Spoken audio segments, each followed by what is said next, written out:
السلام علیکم ورحمۃ اللہ وبرکاتہ۔ اعوذ باللہ من الشیطان الرجیم، بسم اللہ الرحمن الرحیم، الحمد للہ رب العالمین۔ جہاد نفس کے حوالے سے مقام دوئم کی تیسری فصل، انبیاء کی فطری میلانات پر معقول پابندی۔ جہاں وہم و غضب و شہوت کا جنود رحمانی سے ہونا ممکن ہے، اور اگر ان کو عقل سلیم اور انبیاء اکرام کے بتائے ہوئے راستے کا پابند بنا دیا جائے تو یہی چیزیں انسان کی سعادت اور خود خوش بختی کو نہ صرف ممکن بلکہ یقینی بنا دیتی ہیں، وہاں ان کا یعنی وہم و غضب و شہوت کا جنود شیطانی سے بھی ہونا ممکن ہے۔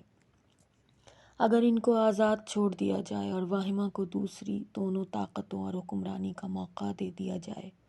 یہ بات بھی واضح ہو جانا چاہیے کہ انبیاء اکرام علیہ السلام میں سے کسی ایک نے بھی شہوت و غضب اور واہمہ کو پوری طرح کچلنے کا کبھی حکم نہیں دیا،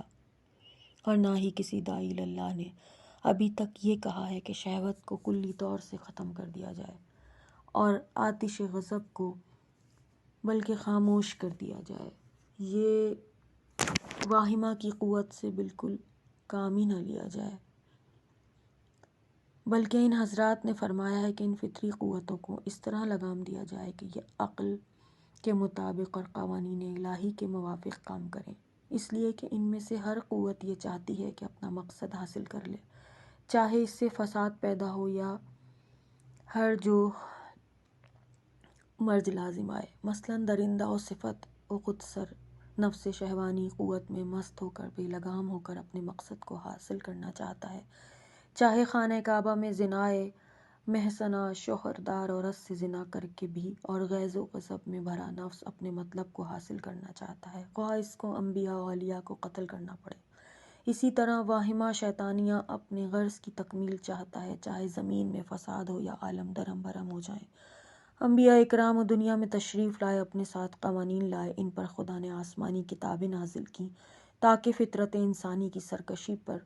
روک لگائی جا سکے، نفس انسانی کو عقل و شرع کے قانون کا پابند بنایا جا سکے، نفس کی ایسی تربیت کی جائے جس کی بنا پر وہ خلاف عقل یا خلاف شرع کوئی کام نہ کرے۔ اس لیے جو نفس کی الہی قوانین اور عقل موازین پر اپنے ملکات کی تطبیق کرے گا وہ سعید ہوگا اور اہل نجات سے ہوگا، اور جو نفس ایسا نہ کرے اس کو چاہیے کہ درپیش ہونے والی شقاوتوں، بدبختیوں، تاریکیوں، سختیوں سے خدا کی پناہ مانگے، اور ان وحشت ناک و دہشت ناک صورتوں سے بھی خدا کی پناہ مانگے جو برزخ، قبر، قیامت، جہنم میں اس کے ساتھ ہوں گی، اور ان ملکات و اخلاق و فاسدہ کے نتائج سے بھی خدا کی پناہ چاہے جو اس کے ہمراہ ہمہ وقت ہوں گی۔